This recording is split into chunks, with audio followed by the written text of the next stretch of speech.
আলভির call record ফাঁস হয়ে গেছে, সবাই দেখুন ভিডিওটি। যত যাই হোক ভাই, আমার বউ আত্মহত্যা করুক এটাকে আমি চাই ভাই।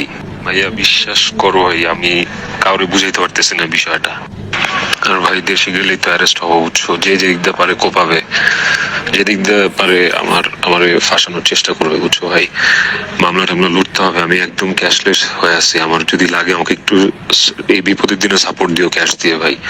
সারা জীবন মনে রাখবো ভাই, সারা জীবন। প্লিজ ভাই, ভাই তোমার নাম্বার দিয়ে রাখো, আমাকে যে কোনো সময় ভিতরে নিয়ে গেলেও আমার বন্ধু তোমার কল দিবে, একটু কোঅপারেট করো ভাই প্লিজ। আজীবন কৃতজ্ঞ থাকবো, যতটুকু তোমার সামর্থ্য আছে ভাই।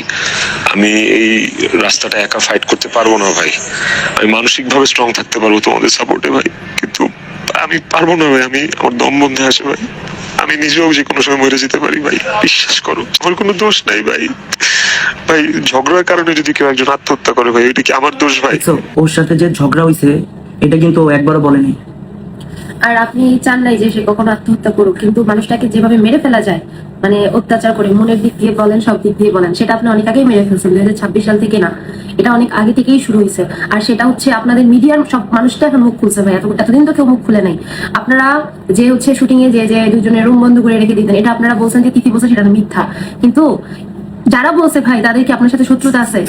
কেন তারা অকারণে আপনাকে নিয়ে একটা কথা বলবে? অবশ্যই কোনো কারণ আছে বলেই বলেছে, হয়তো কিছু কিছু হলেও তারা দেখছে, নাহলে তো হঠাৎ করে এটা বলার কথা না। এটাও বলছে যে যখন আপনার বউকে এই বিষয়টা তারা জানিয়েছে, তখন আপনি কি করছেন, আপনার বউকে তাদের সাথে মিশতে বারণ করে দিয়েছেন। তার মানে কি আপনার মনে ভয়? আপনার বউকে মিশতে বারণ করছেন কেন? যদি আপনার তখন সেটা মনে হতো যে না সত্য না, তাহলে আপনি সেটা আপনার বউয়ের কাছে প্রকাশ করতেন বা প্রুফ করতে পারতেন, সেটা কিন্তু আপনি করেন নাই। তার মানে অবশ্যই আপনার তিথির সাথে সম্পর্ক ছিল। আপনার যে অ্যাসিস্ট্যান্ট, সেই অ্যাসিস্ট্যান্ট তো আপনার টাকায় কাজ করে, তাহলে সে কেন আপনার বিপক্ষে হয়ে কথা বললো? কেন বললো যে আপনার বাবা মা, আপনার ভাই এবং আপনার মা দুজনেই আপনার এবং তিথির রিলেশনটা জানে? আপনাদের দুজনের যে সম্পর্ক ছিল সেটা আপনার মাও জানে, আপনার ভাইও জানে। তার এই কারণে কিন্তু ইকরাপুর লাশের কাছে তারাও যায় নাই, আপনার মাও যায় নাই। তাহলে বাকি মন্তব্যগুলো আপনারা কমেন্টে জানাবেন।